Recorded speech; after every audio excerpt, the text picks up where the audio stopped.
ಕುಮಾರಸ್ವಾಮಿ ಮನೆಯವರು ಅವ್ರಿಗೂ 2,000 ಓಟು ಸೋತೆ ನಾನು. ಓನ್ಲಿ 2,000, ಮ್ಯಾಟರ್ ಆಫ್ 1,000 ಡಿಫರೆನ್ಸ್ ಅಷ್ಟೇ. ಇಲ್ಲ 530 ಓಟ್ಗೆ 280-300 ಓಟ್ ವ್ಯತ್ಯಾಸ ಆಗಿದ್ರೆ ಗೆಲ್ತಿದ್ದೆ. ಹಾಗೆ ಅನ್ಕೊಂಡು ನಾನು ಯಾರನ್ನೂ ಬ್ಲೇಮ್ ಮಾಡಲ್ಲ. ಇಟ್ ಈಸ್ ಮೈ ಫೇಟ್ ಅಂತ ಅನ್ಕೊಂಡು ಇರ್ತೀನಿ. ಆಮೇಲಿಂದ ಆಯ್ತು 18 ಸೋತೆ. ತಿರ್ಗ ಕೆಲಸ ಮಾಡಿ ಅವಾಗಿನ ಇದು ಅರ್ಶಿನ ಕುಂಕುಮ ಸೀರೆ ಇವೆಲ್ಲ ತಗೊಂಬಂದು ಅವಾಗ ಸೋತೆ. ನನಗೇನು ಸೋಲು ಗೆಲುವು ಎರಡನ್ನೂ ನಾನು ಒಂದೇ ರೀತಿಯಲ್ಲಿ ಸ್ವೀಕಾರ ಮಾಡೋನು. ಅಧಿಕಾರನೂ ಅಷ್ಟೇ. ಬಂದ್ರೆ ಅಧಿಕಾರ ಜನ ಪರವಾಗಿ ಕೆಲಸ ಮಾಡ್ತೀವಿ. ಅಧಿಕಾರ ಇಲ್ಲದೆ ಇದ್ರೆ ಏನ್ ನಮ್ಮ ಮಾತು ನಡೀತದೋ ಅಷ್ಟು ಸೀಮಿತವಾಗಿ ಮಾಡ್ತೀನಿ.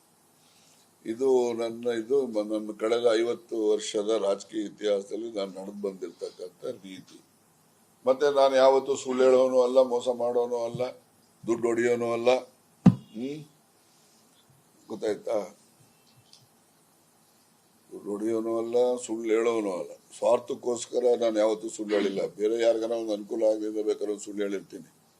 ಯಾರಿಗೋ ಒಬ್ಬ ನಂಬಿರೋ ಅವನಿಗೆ ಒಂದು ಅನುಕೂಲ ಆಗ್ಬೇಕು ಅನ್ನೋ ಸುಳ್ಳು ಹೇಳಿರ್ತೀನಿ, ಅಧಿಕಾರಿಗಳಿಗೋ ಇನ್ನೊಬ್ಬರಿಗೋ. ಬಟ್ ಸ್ವಂತಕ್ಕೆ ಮಾತ್ರ ನಾನು ಯಾವತ್ತೂ ಸುಳ್ಳು ಹೇಳಿಲ್ಲ.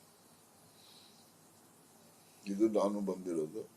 ಇವತ್ತು ಪಾಪ ಜನ ಎಲ್ಲ ನಮಗೆ ಅವ್ರ ವಿಶ್ವಾಸ ನೋಡಿದ್ರೆ ನಮ್ಗೆ ಅಧಿಕಾರ ಇಲ್ದಿರ ಹಾಳಾಗೋಗ್ಲಪ್ಪ, ಇವ್ರ ವಿಶ್ವಾಸ ಸಾಯೋವರೆಗೂ ನಾನು ಉಳಿಸ್ಕೊಂಡು ಹೋಗುವಷ್ಟು ದೇವ್ರು ನನಗೆ ಶಕ್ತಿ ಕೊಟ್ಟರೆ ಸಾಕು ಅಂತ ನಾನು ದೇವರಲ್ಲಿ ಪ್ರಾರ್ಥನೆಯನ್ನು ಮಾಡಿದ್ದೀನಿ. ಮನಸ್ಸಲ್ಲೂ ಕೂಡ 100 ಸರಿ ಅದನ್ನ ಭಾವನೆ ವ್ಯಕ್ತ ಮಾಡಿದ್ದೀನಿ.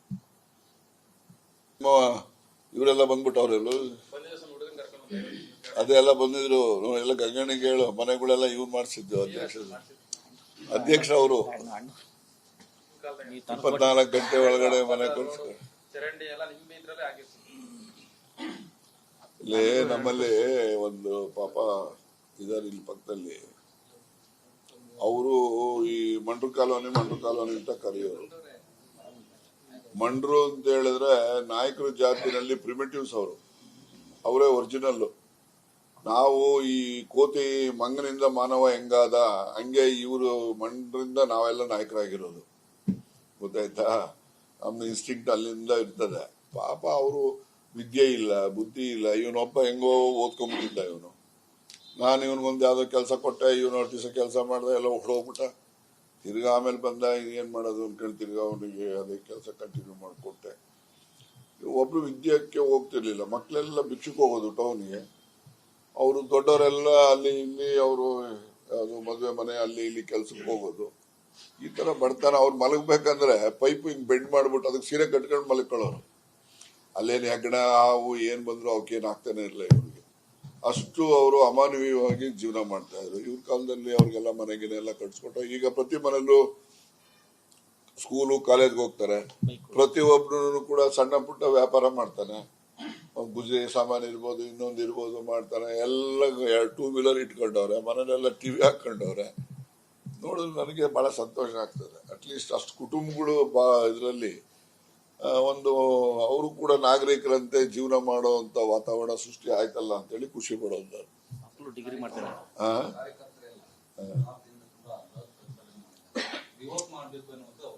ಯಾವ ರಿವೋಕು? ಸಚಿವ ಸ್ಥಾನ ಸಮಯ ಬಂದಾಗ ತಗತೀನಿ ನಡೀರಿ. ಅದಕ್ಕೆ ಯಾಕೆ ಯಾಕೆ ಏನೋ ಅನುಮಾನ ಇದೆಯಾ? ನಾನು ನೋಡಿ ಇದುವರೆಗೆ ನನ್ನ ಜೀವಮಾನದಲ್ಲಿ ಸಣ್ಣ ಹುಡುಗರಿಂದ ಚಿಕ್ಕ ಹುಡುಗರಿಂದ ಫಸ್ಟ್ ಸ್ಟ್ಯಾಂಡರ್ಡ್ ಹುಡುಗರಿಂದನೂ ಕೂಡ ನಾನು ಏನೇನು ಆಗಬೇಕು, ಏನ್ ಗಳಿಸ್ಬೇಕು ರಾಜಕೀಯವಾಗಿ, ಮತ್ತೆ ಯಾವ ತರ ಇರ್ಬೇಕು ನಾನು ಅಂತ ಅನ್ಕೊಂಡ್ ಬಂದಿದ್ದೀನಿ. ನಮ್ಮ ಸ್ನೇಹಿತರು ಹೆಂಗಿರ್ಬೇಕು ಅಂತ ಅನ್ಕೊಂತಿದ್ದೀನಿ. ಅವೆಲ್ಲನೂ ಸಾಧಿಸಿದ್ದೀನಿ ಇದುವರೆಗೆ. ಇದು ಹೇಳ್ತಾ ಇದೆಯಲ್ಲ, ಇದನ್ನು ಸಾಧಿಸ್ತೀನಿ. ಏನ್ ತೊಂದರೆ ಏನಿಲ್ಲ. ಇದೇ ಯಾವುದಿಲ್ಲ ತಗೋತಾರೆ,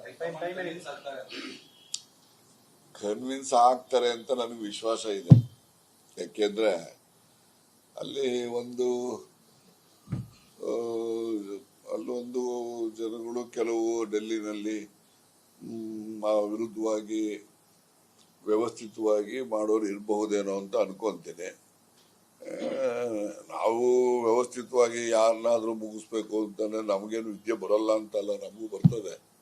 ಆದ್ರೆ ನಾವು ಮಾಡೋಕ್ಕೆ ಸಮಯ ಯಾಕೆ ವೇಸ್ಟ್ ಮಾಡ್ಬೇಕು? ಅದಕ್ಕೆ ಅದೇ ಸಮಯ ಯಾರ ಜನಗಳಿಗೆ ಏನಾದ್ರು ಒಳ್ಳೇದು ಮಾಡುವಂಥದ್ದಕ್ಕೆ ಉಪಯೋಗ ಮಾಡೋಣ ಅನ್ಕೊಂಡು ನಾನು ಸಮಯ ಯಾವ್ದಕ್ಕೆ ಉಪಯೋಗ ಮಾಡಬೇಕು, ಯಾವ್ದಕ್ಕೆ ಮಾಡಬಾರ್ದು ಅನ್ನೋದು ತೀರ್ಮಾನ ಮಾಡಿ ಒಂದು ಒಳ್ಳೆ ಕೆಲಸಕ್ಕೆ ಉಪಯೋಗ ಮಾಡೋಣ ಅಂತ ಇದ್ದೀನಿ ಅಷ್ಟೇ. ಕಾಣದ ಕೈ ಕೆಲಸ ಮಾಡದೆ ಮತ್ತೆ ಹೆಂಗೆ ಏಕಾಏಕಿ ತೀರ್ಮಾನ ಬರ್ಬೇಕಂದ್ರೆ ಏನಪ್ಪ, ಮುಖ್ಯಮಂತ್ರಿಗಳಿಗೆ ಗೊತ್ತಿಲ್ಲ. ಅವರು ಮನೆಯಿಂದ ವಿಧಾನಸೌಧಕ್ಕೆ ಬರೋ ಅಷ್ಟೊತ್ತಿಗೆ ನೀವು ಮಾಧ್ಯಮ ತೋರಿಸಿದ್ರಿ, ಕಾರಲ್ಲೇ ಬಾಗ್ಲಾಕೊಂಡು ಮಾತಾಡ್ತಾ ಇದ್ರಲ್ಲ, ಅದೇ ವಿಷಯ. ಕಾರಲ್ಲಿ ಬಾಗ್ಲಾಕೊಂಡು ಒಂದು 20 ನಿಮಿಷ ಕಾರಲ್ಲೇ ಮಾತಾಡಿದ್ದಾರೆ. ಪಾಪ ಅವರು ಹೈಕಮಾಂಡ್ ಕನ್ವಿನ್ಸ್ ಮಾಡಕ್ ಪ್ರಯತ್ನ ಮಾಡಿದ್ದಾರೆ. ಹೈಕಮಾಂಡ್ ಅವ್ರು ಇಲ್ಲ ತೀರ್ಮಾನ ಆಗಿದೆ ಅಂತ ಅಂದ್ಮೇಲೆ ಅವರು ವಿಧಿ ಇಲ್ಲ ಹಿಂಗಿದೆ ಕಣೆ ಅಂದ್ರು. ಆಯ್ತು ಬಿಡಿ ಸರ್, ಹೋಗ್ಲಿ, ತೊಂದರೆ ಇಲ್ಲ ಅಂತ ಹೇಳಿದೆ. ನಮಗೇನೀಗ ರಾಜ್ಯದಲ್ಲಿ ಒಳ್ಳೆ ಸರ್ಕಾರ ಕೊಡ್ತಾರೆ, ಜನಪರವಾಗಿ ಕೆಲಸ ಇದೆ, ಗ್ಯಾರಂಟಿಗಳು ಇವೆಲ್ಲ ಜನಗಳಿಗೆಲ್ಲ ಮುಟ್ಟಿದಾವೆ. ಅಭಿವೃದ್ಧಿ ಕೆಲಸಗಳು ನಾವೆಲ್ಲ ನಿರೀಕ್ಷೆ ಮಾಡೋ ವೇಗದಲ್ಲಿ ನಡೀದೇ ಇರ್ಬೋದು, ಆದ್ರೆ ಯಾವುದೇ ನಿಂತಿಲ್ಲ. ಈಗ ಅವ್ರು ಎಲ್ಲ ಕಡೆ ಹೋದಾಗ 500 ಕೋಟಿ 1000 ಕೋಟಿವರೆಗೂ ಕಾಮಗಾರಿಗಳನ್ನೆಲ್ಲ ಮಂಜೂರು ಮಾಡಿ ಅವಕ್ಕೆಲ್ಲ ಶಂಕುಸ್ಥಾಪನೆ ಮಾಡ್ತಾ ಇಲ್ವಾ?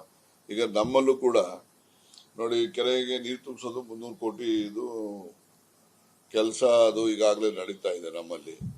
ಮತ್ತೆ ಈ ನಮ್ಮಲ್ಲಿ ಇಲ್ಲಿ ಅಮೃತ್ ಇದರಲ್ಲಿ ಮತ್ತೆ ಟೌನ್ ಅಲ್ಲಿ ರೋಡ್ಗಳ ಕೆಲಸ ಎಲ್ಲ ಶುರುವಾಗಿದ್ದಾವೆ. ಮತ್ತೆ ಹಳ್ಳಿಗಳಲ್ಲೂ ಕೂಡ ಎಲ್ಲೆಲ್ಲಿ ನಮ್ಮ ಗ್ರಾಮ ನಮ್ಮ ರಸ್ತೆ ಅದೆಲ್ಲ ಸ್ಕೀಮ್ಗಳು ಬೇರೆ ಬೇರೆ ಹೆಸರುಗಳು ಇಟ್ಕೊಂಡವ್ರೆ. ಹಳ್ಳಿಗಳಲ್ಲೂ ಕೂಡ ರಸ್ತೆಗಳು ಅವೆಲ್ಲ ಮಾಡ್ತಿದ್ವಿ. ಈಗ ಸೋಮಣ್ಣ ಲೋಕಸಭಾ ಸದಸ್ಯರಾಗಿ ನಮ್ಮ ಪ್ರತಿನಿಧಿ ಆದ ಮೇಲೆ ನಮಗೆ ಸುಮಾರು ಈಗಾಗಲೇ ಒಂದು 18, 26, 20, 30 ಕೋಟಿಯಷ್ಟು ಕಾಮಗಾರಿಗಳಿಗೆ ಹಣ ಬಿಡುಗಡೆ ಮಾಡಿಸ್ಕೊಟ್ಟವ್ರೆ ಕೇಂದ್ರದಿಂದ. ಅಲ್ಲಿ ಮುದ್ದೇನಹಳ್ಳಿ ಹತ್ರ ಒಂದು ಬ್ರಿಡ್ಜು 18.5 ಕೋಟಿ, 18 ಕೋಟಿ 34 ಲಕ್ಷ ಏನೋ. ಇನ್ನೊಂದು 8 ಕೋಟಿ ಯಾವ್ದೊಂದು ಅಲ್ಲಿ ಒಂದು ಕಲ್ದೇಪುರದ ಒಂದು ರಸ್ತೆ, ಇನ್ನೊಂದು 3 ಕೋಟಿ, ಇಲ್ಲೊಂದು 3 ಕೋಟಿ. 18, 30 ಪ್ಲಸ್ ಒಂದು 8, ಒಂದು 3, 29 ಕೋಟಿ ಅಷ್ಟಿದೆ. ಇನ್ನು 80 crores ಬರ್ತದೆ ನಮಗೆ. ಪಾಪ ಅವರೆಲ್ಲ ಕೆಲಸ ಮಾಡಿದ್ರೆ ನಾವು ಅವ್ರಿಗೊಂದು ಅಭಿನಂದನೆ ಹೇಳ್ಬಿಟ್ರೆ, ನಮ್ಮ ಕ್ಷೇತ್ರದ ಪ್ರತಿನಿಧಿಯಾಗಿ ಕೇಂದ್ರದಲ್ಲಿ ಸಚಿವರಾಗಿ ನಮ್ಮ ಮಧುಗಿರಿ ಕ್ಷೇತ್ರಕ್ಕೆ ಇಷ್ಟು ಅನುಕೂಲ ಮಾಡಿದ್ದಾರೆ. ಅದೇ ತರ ಕೊಟ್ಟಿಗೆರೆಗೂ ಮಾಡಿದ್ದಾರೆ. ಕೊಟ್ಟಿಗೆರೆಗೂ ಒಂದು 40 ಕೋಟಿ ಅಷ್ಟು ಬಂದಿದೆ ದುಡ್ಡು. ನಾವು ಹಂಗಂತ ಅಂದ ಕ್ಷಣಕ್ಕೆ ಸೋಮಣ್ಣನ ಹೊಗಳ್ಬಿಟ್ರು ರಾಜಣ್ಣ ಅಂತ ಹೇಳಿದ್ರೆ ಏನ್ ಮಾಡೋದು? ನೋಡಿ, ಶ್ರೀರಾಮುಲು ನಾನೇ ಕಾಂಗ್ರೆಸ್ ಕರ್ಕೊಂಡ್ಬರ್ತೀನಿ ಅವ್ರಿಗೆ. ಶ್ರೀರಾಮುಲಿಗೆ ನನಗೆ ಏನಾಗಿದೆ, ಪಾಲಿಟಿಕ್ಸ್ ಅಲ್ಲಿ ನನಗೆ ಹಿರಿತನ ಇದೆ. ಇವರೆಲ್ಲ ಇನ್ನೂ ಚಿಕ್ಕವರಿದ್ದಾಗಲೇ ನಾವೆಲ್ಲ ರಾಜಕೀಯದಲ್ಲಿ ಬೆಳೆದಿದ್ದು. ಆ ಒಂದು ಪ್ರೀತಿಗೆ ವಿಶ್ವಾಸಕ್ಕೆ ರಾಮುಲು ಹೇಳಿರ್ಬೋದು, ಶಿವನಗೌಡ ನಾಯಕ್ ಹೇಳಿರ್ಬೋದು, ನಮ್ಮ ರಾಜುಗೌಡ ಹೇಳಿರ್ಬೋದು, ಸುರ್ಪುರದವರು ವಿಶ್ವಾಸಕ್ಕೆ ಹೇಳಿರ್ಬೋದು, ಹೇಳಿಲ್ಲ ಅಂತ ಅಲ್ಲ. ನಾನು ಅವ್ರು ಹೇಳ್ಬಿಟ್ರು ಅಂತ ನಾನು ಹೋಗಕ್ಕಾಗ್ತದ? ಯಾಕೆ ಹೋಗ್ಬೇಕು? ಏನಿದೆ, ಕಾಂಗ್ರೆಸ್ ಏನ್ ಕಡಿಮೆ ಮಾಡಿದೆ? ನನಗೆ ಏನಪ್ಪ ಕಡಿಮೆ ಮಾಡಿದೆ ಹೇಳಿ? ಇರ್ಬೋದು, ಇವೆಲ್ಲ ಫೇಸಸ್ ಇರ್ತವೆ, ಇವೆಲ್ಲ ಅಪ್ಸ್ ಅಂಡ್ ಡೌನ್ಸ್ ಇವೆಲ್ಲ ಇರ್ತವೆ. ನಾನು ಭಾಷಣದಲ್ಲಿ ಹೇಳಿದ್ನಲ್ಲ, 1978 ಡಿಸೆಂಬರ್ 31 ದೇವರಾಜ ಅರಸು ಕರ್ನಾಟಕ ಭವನದಲ್ಲಿ ಮಲಿಕೊಳ್ಳುವಾಗ ಮುಖ್ಯಮಂತ್ರಿಯಾಗಿ ಮಲಿಕೊಂಡ್ರು. ಬೆಳಿಗ್ಗೆ ಅಷ್ಟೊತ್ತಿಗೆ ಚರಣ್ ಸಿಂಗ್ ಡಿಸ್ಮಿಸ್ ಮಾಡಿಬಿಟ್ಟು ರಾತ್ರೋರಾತ್ರಿ ಎಲ್ಲಾ ಮಂತ್ರಿಗಳ ಮನೇಲಿರೋ ಫೈಲ್ಗಳು ಬೀಗ ಹೊಡಿಸಿ ಎಲ್ಲ ಆಯಾ ಸೆಕ್ರೆಟರಿಗಳು ತಗೊಂಡೋಗಿ ಅವ್ರ ಚೇಂಬರ್ ಅಲ್ಲಿ ಹಾಕೊಂಡು ಬೀಗ ಹಾಕಿ ಗವರ್ನರ್ಗೆ ರಿಪೋರ್ಟ್ ಮಾಡ್ಬೇಕು. ರಾತ್ರಿನೇ 2 ಗಂಟೆ 3 ಗಂಟೆಗೆ ಹಂಗೆ ಮಾಡೋದು. ಬೆಳಗ್ಗೆ ಅವ್ರು ಎದ್ದಾಗ ಹಿಂಗ ಆಗ್ಬಿಟ್ಟಿದೆ ಅಂತಂದ್ರೆ ಮಾಚಿ ಆಗೋದ್ರು. ಮಲಗುವಾಗ ಮುಖ್ಯಮಂತ್ರಿ, ಹೇಳೋ ಅಷ್ಟೊತ್ತಿಗೆ ಮಾಚಿ. ಹಂಗೆ ರಾಜಕೀಯದಲ್ಲಿ ಯಾವ ಸಂದರ್ಭದಲ್ಲಿ ಹೆಂಗಾಗ್ತದೆ ಅನ್ನೋದನ್ನ ಯಾರು ಊಹೆ ಮಾಡ.